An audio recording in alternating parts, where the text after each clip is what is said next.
You're listening to the Joyful Practice for Women Lawyers podcast, episode 110. Welcome to the Joyful Practice for Women Lawyers podcast. I'm your host, Paula Price, lawyer turned certified executive coach. This podcast was created to empower women lawyers just like you to create a life and practice you love. Join me every week for a break from the hustle so we can focus on you, what you truly want, and how you can create it. If you're over the overwhelm, done with putting out fires, and ready to redefine success on your own terms, you're in the right place. Ready for today's episode? Let's dive in. Hello, my friend. Welcome back to the podcast. It's Paula here, and I'm so glad to have you join me here this week. Today, we are talking about self-confidence and the paradox of perfectionism. These are topics that are near and dear to my heart. I suspect they may also be near and dear to your heart, and I cannot wait to dive in and share today's episode with you. Before we do that, I just wanted to mention that when this episode goes live, it will be June 28th of 2023, and that means there may still be time to register for my upcoming group coaching and mastermind program. It will run from July to December of this calendar year. It will be a group of up to 8 women lawyers, each of whom will be focused on a particular goal. And I'm just really excited to be offering it again. Currently, I have 4 spots available. There are 4 women who have already enrolled in the program, and I've got 4 more spots available as of today, which may not be the case when this episode goes live. But if it's of interest to you, please do reach out to me. I am just wrapping up with my current group of women lawyers, and it has been such an amazing experience. And I'm so looking forward to running this program again. It is an opportunity to work on one of your goals alongside high achieving professional women who are there to support you. They get your language. It is just such a magical place to be. We meet over Zoom twice every month, plus a couple of extra bonus calls.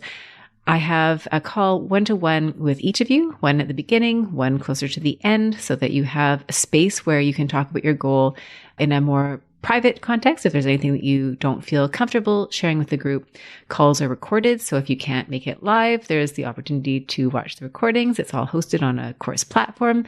So really, if it's something that appeals to you, I highly encourage you to take the next step and check out the program. The link will be in the show notes.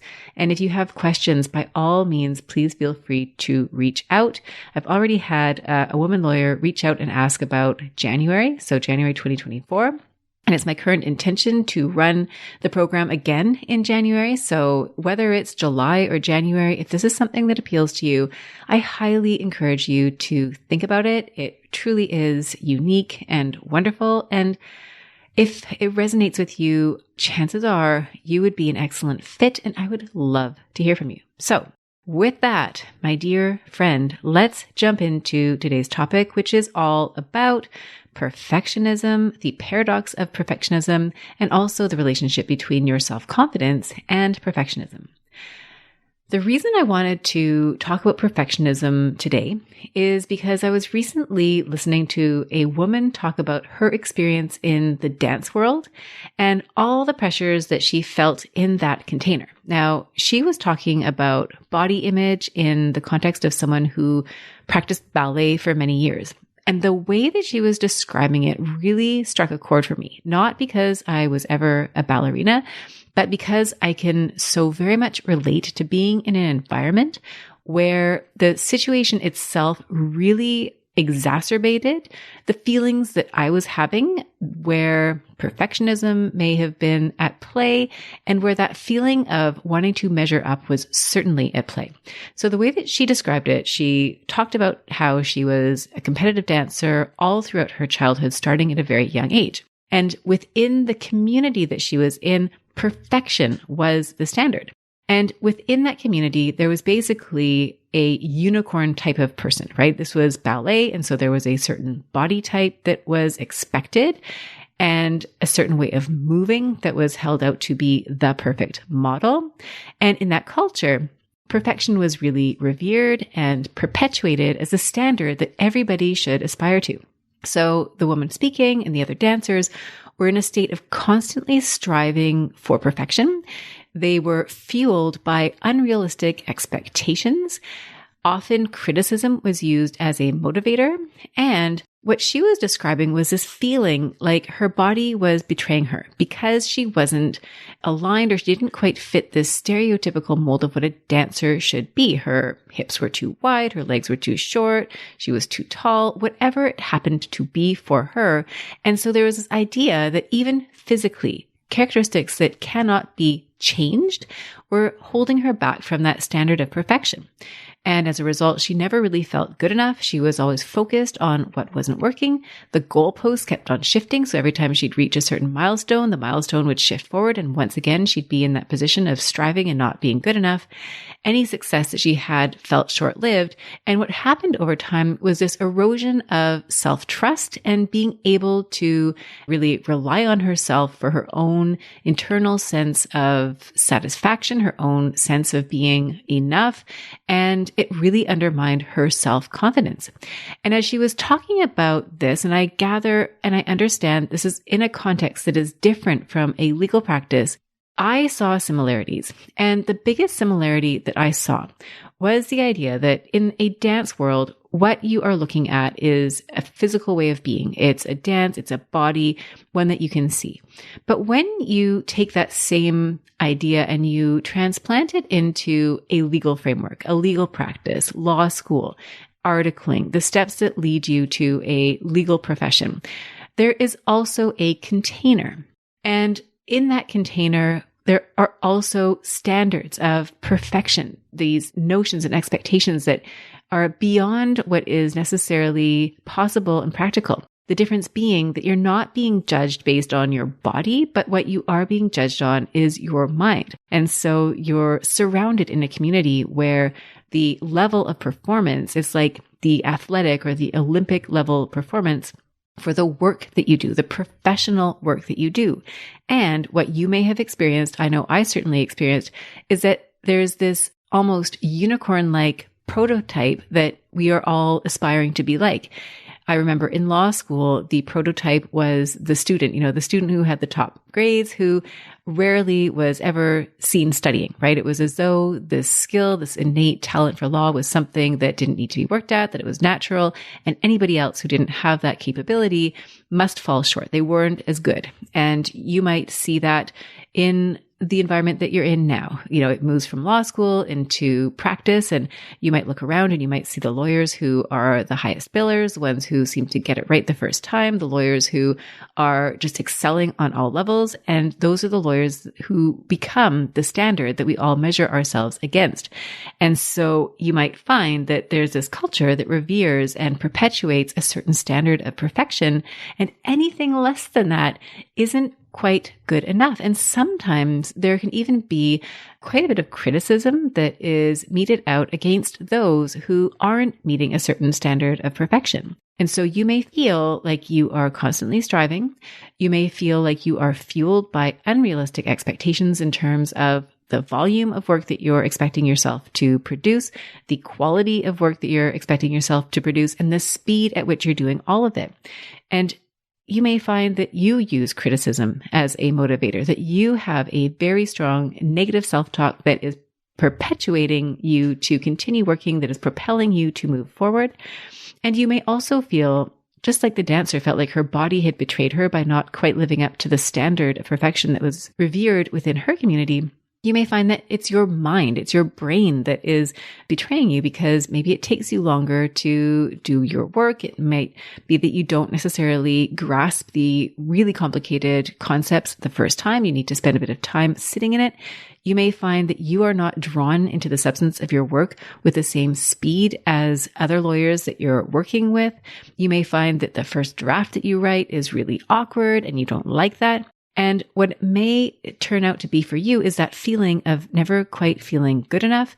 And you may find that your focus is constantly on what is not working. You may find that you set goals for yourself and you reach those goals, but then they shift, they move forward. And so you're constantly working toward these shifting milestones.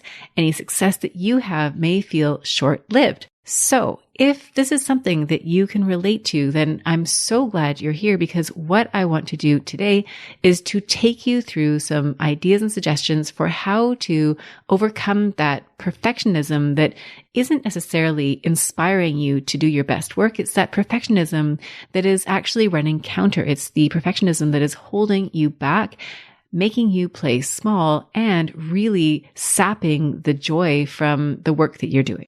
So perfectionism is something that is quite common among high achieving professionals, including lawyers. You might look at doctors and accountants and other professionals and see that they too struggle often with perfectionism. And I would say that among the lawyers that I work with, perfectionism tends to be a running theme. It's not always the predominant theme, but it will show up in different ways. And when it shows up, in a sense, it's almost a blessing, because then we can actually face it and think of some ideas and address it in a way that is productive. Now, what you may find is that on the one hand, in the legal profession, you're operating in a culture of perfection. And so what the client sees of you, what you see of other lawyers, is often the polished product. So that's what you see on the surface. That is what is presented to the world. You might think about it like a Facebook feed or a LinkedIn feed. What everybody else is seeing is the final finished product. On the other hand, you have what is going on behind the scenes. And in some cases, what is really going on is a confidence crisis. I've had conversations with lawyers who, for all intents and purposes, have it all. And yet on the inside, they are struggling with their self-confidence. And this comes through with lawyers who are women, who are men. This is not unique to women lawyers, although it may be more common among women lawyers. I haven't run the numbers, but that lack of self-confidence is there. It's something that I know I've helped my clients with, and I know that I've had organizations reach out to me and say, can you help us with this? Because what we really want is to encourage our young lawyers to have a greater sense of self-confidence. And so we have these two worlds, right? There's what's going on in the public eye. There's what's going on behind the scenes. And this lack of confidence is exacerbated because we have these expectations of these really high standards, and these standards are increasingly out of reach. And what happens is that the higher the standards, the greater the erosion of self-confidence and self-trust. And what is also adding to the problem here is that when you have relied on perfectionism, and sometimes that almost destructive perfectionism to get to where you are, it's really, really hard to give that up. And so if it's a tool, if it's a crutch that you're relying on, what can you do in place of that if that is how you've gotten to the level that you're at? So there's a number of reasons why the legal profession is one that would potentially be kind of like that community. I talked about the dance community. So how could the legal profession also be like the dance community? Well, I think what happens is perfectionists are drawn to the legal profession. You may have experienced that you were the top of your class starting at a very young age, and you were increasingly selected into increasingly elite programs. And that carried on until you reach your current level. So whereas at the very beginning, you may have stood out head and shoulders above the cohorts in your class, now you're in a class of individuals who are all super high achievers, very high performers. And so the culture has shifted, and it's one that is much more closely aligned with this idea of perfection, and it reinforces a culture of perfection. What you might also find is that within the profession, and this will be influenced by where it is you are currently, whether you're finishing up law school, whether you're articling, whether you're at a law firm, whether you're in government, whether you're a nonprofit. So it really depends on the container that you're in professionally. But the goalposts often are ones that are set by others. And as high achievers, you may assume that the goalposts that exist are ones that you should reach because those are the signs of success. Whether it's billable hours, whether it's the title that you're aspiring to, whether it's the type of work that you're doing, whether it's the volume of work that you're doing, whether it's the nature of the clients you have, all those external markers might be ones that you are striving toward, not necessarily because they're ones that have a particular resonance with you, but because those are the markers that are accepted as being the markers, the milestones within your organization. And finally, what you might find is that because you're in this environment and because you yourself have this desire to achieve, to perform, to produce excellence, you attract others who reinforce the need for perfection. And some of those who you attract may also have an unhealthy influence, who echo the voice inside your head that requires that absolute perfection. And, it's that negative, that it must be perfect, that those unrealistic expectations. And because you're in it, you may not even realize that that is what is happening. I've talked before on the podcast about this idea that you may be a fish in water. This is an analogy that I learned when I started my coach training, that you may not see the water that you're in. Another analogy is to think about a jar. If you are inside the jar and there's a label on the outside of the jar, you may not see it because you're in it. And so if you are surrounded by a community where that culture of perfectionism exists and it's reinforced, you may not see it for what it is because you are just immersed in it. So in order to manage, you may be doing a number of things. As I mentioned, you might be looking at outside markers in order to prove yourself, whether it's billable hours, winning the case, the size of the deal, the types of clients you serve. And you may believe that when you achieve those things, you will achieve the perfectionism, the label, the milestone that will help you feel satisfied and justified and validated. You may also spot your imperfections, the problems that you have, and try to fix them. You may also turn on yourself. You may find that you turn to self-criticism as a way to get things done. If that is something that you can relate to, you may link to or listen to last week's podcast episode where I talked about motivation. I talked about 3 different types of fuel that motivate you, one of them being passion, one of them being commitment, and one of them being fear. So you may use fear to your own detriment in order to get things done. And the problem with all of this, the problem with these strategies is that if you're looking at those external markers to somehow get the validation that you're craving, to attain that level of perfection that you think you will satisfy and then you will be happy, what you may find is that the goalposts keep on shifting. And so you never really get there. You stay in that state of constantly striving. And what you might also find is that because those validation markers are not ones that you yourself came up with, you may find that you're pursuing them and yet they're not aligned with what you actually want.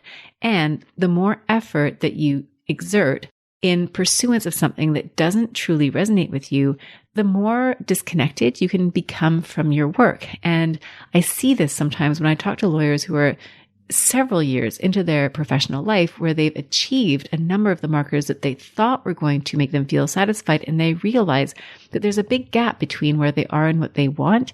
And sometimes it's because they've been pursuing these markers without really doing that inside job of figuring out if it's what they want. It might also be that you become so fixated on what you are trying to fix, so fixated on the negative that that becomes all that you see. And we know that humans are biased toward negativity as a survival mechanism. We need to be able to see the snake so that we can protect ourselves from it. Lawyers typically have an even greater weight on the negative. It is rewarded in the legal work that you do. And so it often becomes a super developed skill. And so if you're using that same negativity bias to examine yourself, then you may really start to only see the negative, which has an impact on your self-esteem, on your level of self-confidence, because you see yourself as not measuring up. And finally, you may also find that as you set these exceedingly high expectations for yourself, as you go and reach your milestones and then dismiss them as not important, what you might find is that you erode that relationship of trust with yourself. So what that creates overall is that you may find that increasingly you feel overwhelmed with the pressure to be perfect.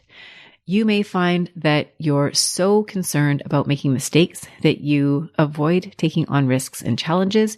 You start to play small. You may find that you struggle with procrastination because when you sit down to do a task, you have such high expectations for what the result is going to be that you can't even bring yourself to get started. You're not willing to do that first awkward draft. You're not willing to make that first awkward phone call. You would rather put it off. And of course, the procrastination then perpetuates. And instead of a product that is perfect, you end up falling short on the delivery. You may find that increasingly there's a greater gap between the expectations that you have for yourself and possibly that expectations that are set by others for you. There's a greater gap between those expectations and where you are actually performing. You might find that you're increasingly dissatisfied with your work. You feel greater stress. You feel disconnected. And this is where you end up in this bizarre paradox where the more you strive for that perfection, the further out of reach it seems to you. And instead of getting more accomplished and feeling better about your accomplishments and your confidence in turn rising with it, you feel a sense of loss of confidence. You feel a disconnection with yourself and an erosion of self-trust. So what I'd like to offer to you, if this is resonating with you and you're nodding your head and you're thinking, yes, this is exactly how I feel, you are so not alone. You are so not alone. And I have so much space in my heart for all of the perfectionists. I too fall into perfectionistic tendencies, and sometimes I don't even see it. Preparing for today's episode was a real eye-opener because I noticed a few places where perfectionism is a live issue for me. And so I'm delighted that I get to do this work alongside you. And what I'm offering today are 3 main strategies for you to consider, for you to apply in order to start to loosen the grip that perfectionism may have on you. Now, the first thing, so I'll just give you a quick heads up in terms of what they are. Number 1 is really an awareness tool. So it's identifying how perfectionism shows up at work and outside of work. The second is for you to take control of the narrative. And I'll, of course, explain more about what I mean by that in a few minutes. And then finally, we're going to focus on how you can start to take action and moving forward, even if you are not currently at the level of perfect that you desire. So step number 1 is if you struggle with perfectionism, let's first assess where you are. Let's take stock. You've likely heard me say before that the way you do one thing is how you do everything. I did not come up with that expression on my own. I don't know who originally came up with it, but it's a great expression. And if you struggle with perfectionism at work, my guess is that you struggle with perfectionism in other areas of your life. So the first thing is to do an audit. You might start with your professional work. What does perfectionism look like at work? Does it mean that you're procrastinating because you don't want to do that first awkward draft? Does it mean that you are shying away from opportunities, whether it's speaking, taking leadership on files, whether it's doing a new type of work, entering a new practice area, having difficult conversations, whatever it might be? Setting boundaries can sometimes fall into this category. What are you not doing because you fear that you aren't going to be able to execute at a 10 out of 10. And so rather than do it at all, you don't do any of it. So look for instances at work where you're doing this. Sometimes it can be in the way that you present. I was speaking with a lawyer recently who had a lot of trouble discerning the salient features of a legal problem from the not so salient legal features. And so what it turned into was, instead of being neat little bullet points of helpful information, it became like a kitchen sink, right? Here is all the information. And somewhere within that kitchen sink were the 3 bullet points that were really relevant and that mattered a lot. So you might find that perfectionism is holding you back from making decisions and streamlining, whether it's in your writing, whether it's in your speaking, whether it's in the approach that you take with your practice. You may feel like you need to do everything. And so you're just taking everything on, whereas you may benefit from paring things down. So brainstorm here. Think about where perfectionism is showing up at your workplace. Now, I'm going to invite you to take your perfectionism investigation outside of the office and look at what other areas are affected. It may be your physical world, your health, your appearance, your dress, all of it. You may feel like you can't leave the house unless every hair is in place, unless your suit is perfectly pressed, unless you look exactly like a lawyer. These may be areas where you struggle. It may be that you struggle with health routines, whether it's that you are really tightly regimented or that there's no regimen at all. Again, falling into that black or white, all or nothing. If you can't do it perfectly, you don't do it at all. That might be showing up for you. If you are a parent like me, you may struggle with perfectionism in terms of your role as a parent. I have to say, I give myself a lot of grace. I no longer, if I ever did, have illusions about being a perfect parent. I'm pretty darn good, but believe me, I make lots of mistakes. That I have accepted about myself. Maybe you're with me, or maybe you're holding yourself to a super high standard. Maybe it's your living area, your space. Maybe you have a house that looks like a Pinterest board, or the absolute opposite, and there's perfectionism that is fueling one of those two outcomes. And you may have a Pinterest-worthy house and love it, in which case I'm all in support of that. But what I'm most interested in here is perfectionism driving your actions? If so, do you like those actions? Does it feel good to you? And if not, this is something that we want to examine and help you come up with a better solution. So we're doing that inventory. We're going to look at your professional work. We're going to look at your health. We're going to look at parenting, your relationships, whether it's your partner, your spouse, your friends, your house. What other areas are out there where you feel like perfectionism is creating an impact for you in a negative way? Now, once you have done that initial inventory, what I'd love for you to think about is, what are the external measures that you're using? It's a lot easier to assess how you're doing on things when you can actually point to specific cues or markers. So we talked about work, and I'll go back to work because that's probably an easy one. But let's say the marker is the billable hour, or are you a partner or some other title in your organization? Are you working on a certain type of file? Whatever it is, look at the objective criteria that you're actually trying to meet. And maybe if you're meeting or trying to meet an objective criteria, that's even better than trying to meet something that is amorphous, right? Maybe the criteria is, I just want to be a perfect lawyer, which is really ambiguous. In that case, you'll have to break down perfect lawyer and describe what a perfect lawyer actually looks like. Because if the objective is a vague goal, it's going to be really hard to analyze what it is that you're setting out for yourself. So think about what the objective criteria are for you in whatever category it is that you're looking at, and then ask yourself, who came up with those criteria in the first place? If it's the billable hour, my guess is it's somebody else, unless you run your own firm and you get to set your own hours, in which case you get to ask yourself why you chose the number that you chose. Is it the right number for you? If not, then what do you want to do about it? It may also be helpful to then ask, right? Do you agree with these criteria, right? If you're looking at whether or not you want to make partner, for example, is that something that really matters for you? And I've had a number of conversations with lawyers, different lawyers, who have asked themselves whether or not partnership is right for them. I have a podcast episode, now that I'm thinking about it, with Allison Wolf, where we dive into that question, is partnership right for you?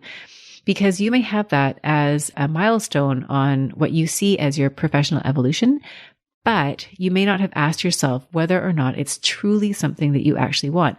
Or is it the case that partnership appeals to you for certain reasons? There's a degree of influence. There is a degree of autonomy. There's a level of responsibility. Maybe there are features of partnership that appeal to you, but partnership itself does not appeal to you. So once you've established the markers, the milestones that you're striving for, the next question is, do you even agree with those milestones? Are they something that actually matter to you? The next question that I'd like you to ask yourself in this awareness framework is, what is it costing you to hold on to these standards? So let's say that your standard, I'm going to go out on a limb and say that you want to have a really tidy house.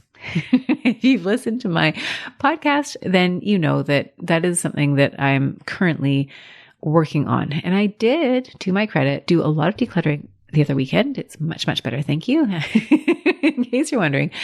But one of the reasons that I do not have the house that is as tidy as I would like to have it is because I have other things that get in the way, namely my children and wanting to be with them, spend time with them, cook meals for them. I do make sure that their laundry is always available. They've got clean clothes, clean underwear, and clean socks to wear to school, all of that.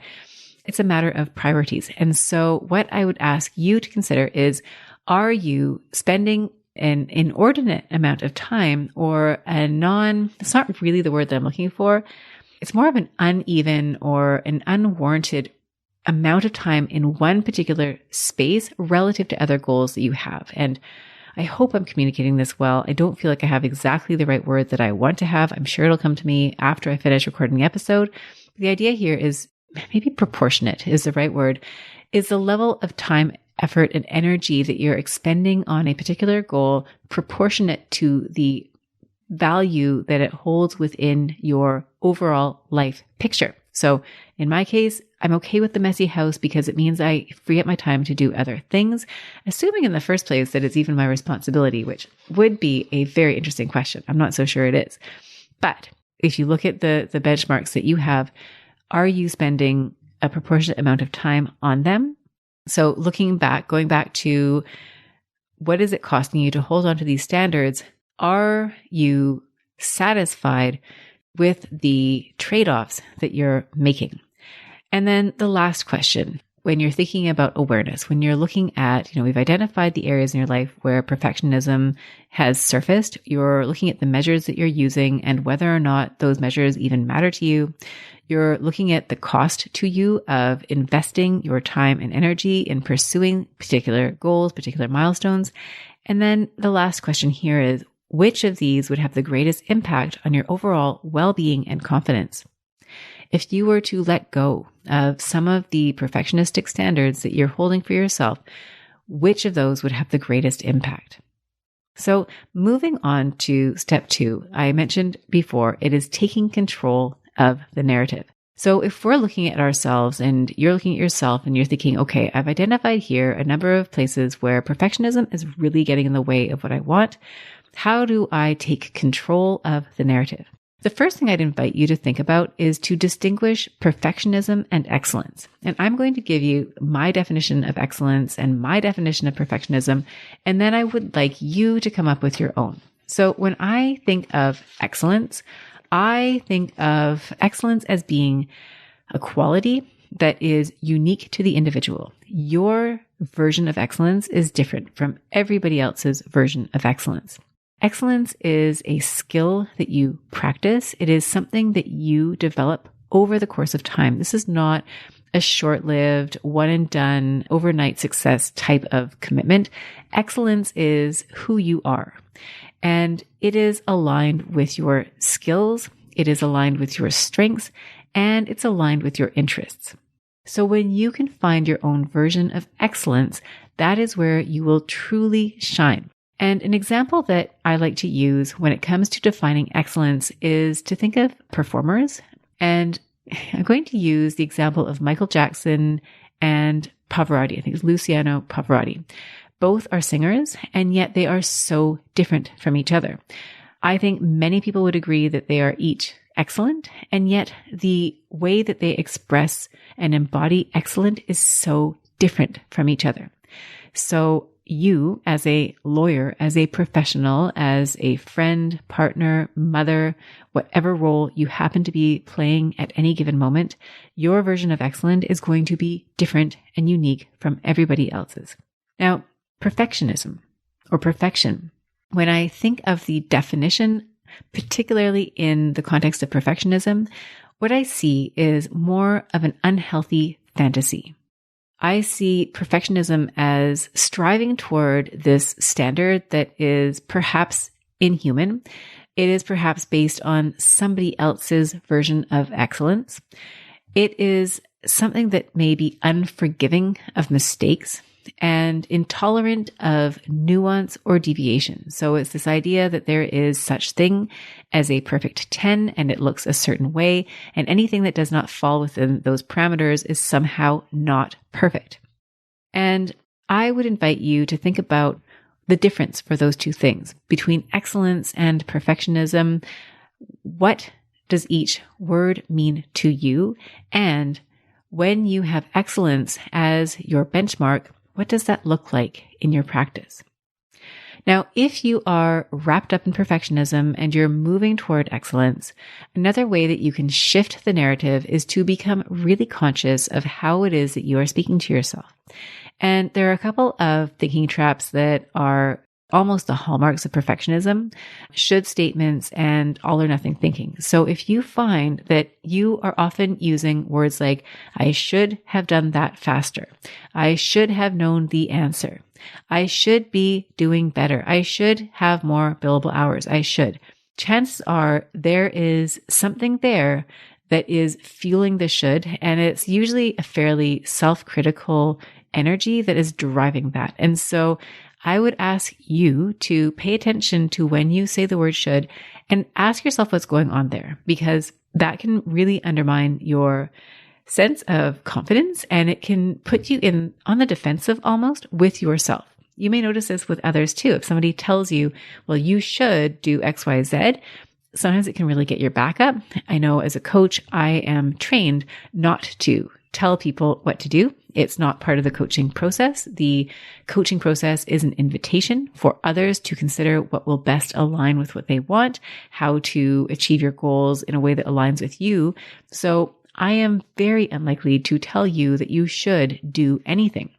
And one of the things that I was told in my training is that when you tell somebody what to do, when you use the word should, often what will happen is that person will start thinking of the 99 reasons why they should not do the thing that you just told them to do. So you could actually have that same effect within your own internal dialogue. It's perhaps a bit much to try to grasp all at once, but the point here is to look at your internal dialogue and ask yourself, am I imposing on myself a should statement?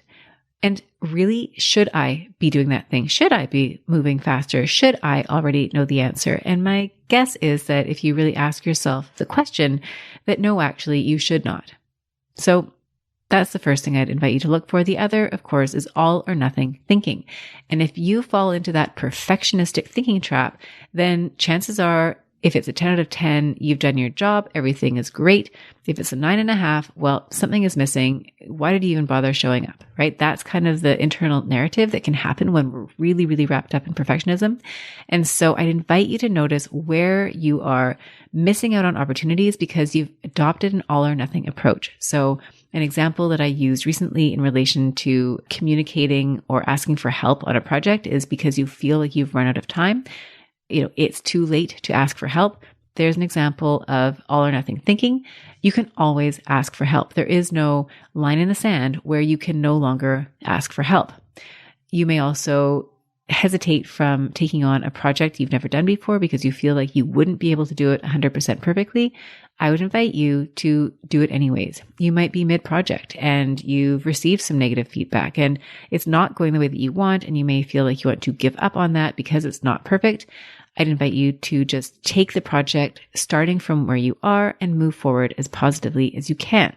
Now, while you are in that zone of shifting the narrative, I'd also invite you to think about what containers you are in that are reinforcing the notion of perfectionism. Now, this can get particularly tricky if you're working in an environment where perfectionism is kind of part and parcel of your organization, of your department, of the work culture that you're in. You may need to challenge some of the relationships that you're having. You may have to break away from a perfectionistic way of thinking, and that may cost you. It may cost you in terms of the relationship. You may realize that the environment that you're in is not one that is sustainable for you in the long run, and that can be a big rupture. I'm also going to invite you to think about where your focus is. So again, we talked earlier about fixating on what needs to be fixed, what is broken, what's not working. And I'm going to invite you to start focusing on what is actually working. So that might even mean doing a task, doing a project, and writing a list of all the things that went right. And I often encourage that when you're looking to grow, to ask yourself 3 questions. Number 1, what went right? Number 2, what went wrong? Number 3, what will you do differently next time? Always ask yourself what went right and make a list that's as long as you can make. When you do that, that will increase your attention and focus on what is actually working. And that will help you build up your confidence and give you a stronger platform to maneuver from when you then start to analyze areas where you want to make improvements. So that was step 2, was to reframe the narrative. So step 1, of course, was to gain awareness of where you are actually operating from a place of perfectionism, how it's showing up in your life, how it's limiting you. The second step is to change the narrative from one of perfectionism to one of excellence. And then third, this is where it gets really interesting, is for you to start doing things that you think you would do if you were already perfect in that area. Yes, it's that whole idea of starting before you are ready. So you've had a chance now to think about a number of different areas where perfectionism may be showing up for you. You've had an opportunity to identify what some of the biggest markers are, or the biggest levers, I should say, are where you would have the greatest impact were you to address them. And so I would invite you to prioritize where you think you would get the greatest traction from just getting started, and then to start doing one of those things. So I'm trying to think of an example where you might jump in to this. Probably the easiest example is writing. If you've got a brief that you're writing, a factum that you're writing, a contract that you're writing, and you know that you're really struggling with perfectionism and you're putting that off, imagine if you didn't have that goal of perfectionism, if you were okay starting with where you are right now and you just step into it and you start to work on it. Maybe it's applying for a job. Sometimes you may hold off on applying for a particular job because you think you need to have all the different check marks, all the bullet points there. Maybe it's simply taking that initial step and applying for the job.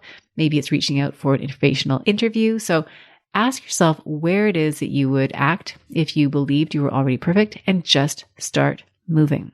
You're going to pick one thing, you're going to do that one thing, and you're going to let it be awkward and imperfect. Now, when you do these things, what you will find is that you may eventually, it will very likely take time. If you've been a perfectionist your whole life, this is something that you will want to work on over time. You may stop torturing yourself with these ever-shifting goalposts, right? This idea that you're always in striving mode, that you're never quite where you want to be. You can rebuild your self-trust because you're going to start setting goals that are more attainable. You're going to start recognizing where your goals are unrealistic or where they're motivated completely by external sources and actually do not align with what you truly want. When you start taking action, you'll stop holding yourself back. And yes, you may need to go through that awkward beginning process. You may make mistakes along the way, but you will over time take more chances, you'll develop your skills, and you will build greater confidence. You may find that you find freedom because you'll have freedom from that voice inside your head that is constantly telling you that what you're doing isn't good enough, that you shouldn't bother trying, etc.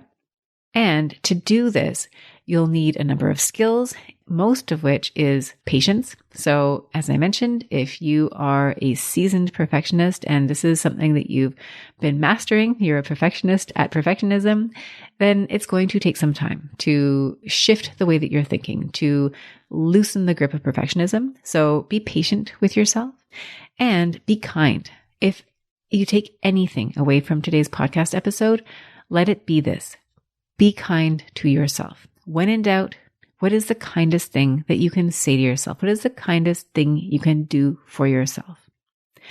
I am going to invite you to trade perfectionism for excellence, to embrace a growth mindset over a fixed mindset. The growth mindset, of course, being that mindset that values and acknowledges that there will be challenges on your way to growth and that is a good thing.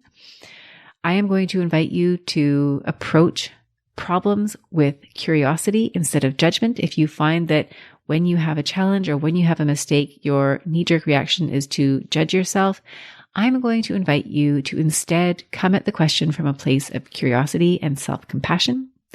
And finally, you are going to need to be willing to let things be a little bit awkward, and you may also need to be willing to get things wrong. It may be that your first time trying, you're not going to be a 10 out of 10, and that is okay. Instead of focusing on what is missing, you can focus on what you have done well. The result that you will create is that you will be able to ease away from the tyranny of perfectionism and instead embrace a steady build of confidence and excellence. So, my dear, dear friend, thank you again for joining me here today. I hope that you have enjoyed our conversation today. I hope that you have takeaways that you can apply as soon as you stop listening to today's podcast episode. If you want to dive deeper into perfectionism, into self-confidence, then by all means, please do reach out to me. Again, if you're interested in signing up for my group program, do let me know. I would love to hear from you, whether it's for July or potentially in January of next year. So with that, my dear friend, thank you again for joining me. I will so much look forward to reconnecting with you again next week. Bye for now. If you enjoyed today's show and don't want to miss an episode, subscribe and follow the show wherever you listen to your podcasts. If you haven't already, please leave a rating and review. Your feedback will help me create a podcast that's tailored to your needs and goes straight to the heart of what matters to you. For instructions on how to subscribe, rate, and review the podcast, visit www.thejoyfulpractice.com/podcast launch. See you next time. Thank you for listening to this episode of the Joyful Practice for Women Lawyers podcast. If you want more information, visit www.thejoyfulpractice.com. See you next week.